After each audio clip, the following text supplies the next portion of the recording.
આમોદ કન્યા શાળા પાસે ગંદકીનું સામ્રાજ્ય છે ને આ ગંદકીના સામ્રાજ્યની વચ્ચે ગાયના મૃતદેહો મળી આવ્યા છે। આ ગંદકીના સામ્રાજ્ય વચ્ચે રઝળતા પશુના મૃતદેહ મળી આવતા દુર્ગંધ ફેલાય છે। મૃતદેહ એક ગાયનો સ્કૂલની સામે તો બીજી ગાયનો મૃતદેહ તળાવમાંથી મળી આવ્યો છે, જેની દુર્ગંધથી જનતા અને આસપાસના સ્થાનિકો પરેશાન છે। લોકો આવી દુર્ગંધમાંથી પસાર થવા મજબૂર બન્યા છે। આ બંને ગાયના મૃતદેહને ક્યારે ખસેડવામાં આવશે તેવો સવાલ પણ હવે ઉઠી રહ્યો છે।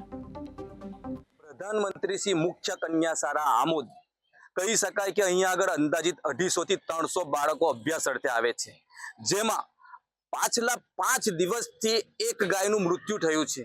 परंतु आमोद नगरपालिका द्वारा ए गाय અહીંયાથી ઉઠાવવામાં કેમ નથી આવતી તે એક પ્રશ્ન છે।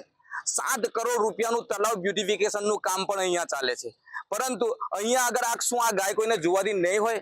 આ ગાય 5 દિવસથી અહીંયા આગળ દુર્ગંધ મારે છે, જેને લઈને બાળકોના સ્વાસ્થ્ય સાથે ચેંદા થાય તેવી છે। વધુમાં આ જે સ્કૂલ છે, સ્કૂલની બિલકુલ ગેટની સામે અને પાછળના ભાગે જે ગાય જે કહી શકાય કે આ ગાયનું મૃત્યુ થયું છે, પાછલા 5 દિવસથી આ ગાયને અહીંયાથી ઉપાડવામાં કેમ નથી આવતી તે લોકોમાં એક ચર્ચાનો ભારે વિષય બન્યો છે। રૂપિયા 7 કરોડના ખર્ચે અહીંયા આગળ તલાવ બ્યુટિફિકેશનનું કામ થાય છે, એક બાજુ ગંદકીનું સામ્રાજ્ય છે, બીજી બાજુ આવા પશુઓ મૃત્યુ પામે છે, પરંતુ અહીંયા આગળ આમોદ નગરપાલિકા દ્વારા કોઈ પણ જાતની સાફ સફાઈ કરવામાં નથી આવતી, જેને લઈને સ્કૂલના ટીચરે પણ ગંભીર આક્ષેપો નગરપાલિકા ઉપર કર્યા હતા કે આમોદ નગરપાલિકાની અંદરથી જો આ પશુઓ અહીંયા આગળથી જે બાળકો જાય છે તો આવનાર સમયની અંદર કે પછી આ કોઈ નાના વિદ્યાર્થીને આ પશુઓ દ્વારા કોઈ મોટી જાનહાનિ થશે તો જવાબદાર કોણ રહેશે? જાવેદ મલિકનો રિપોર્ટ, KTV ન્યૂઝ ગુજરાત।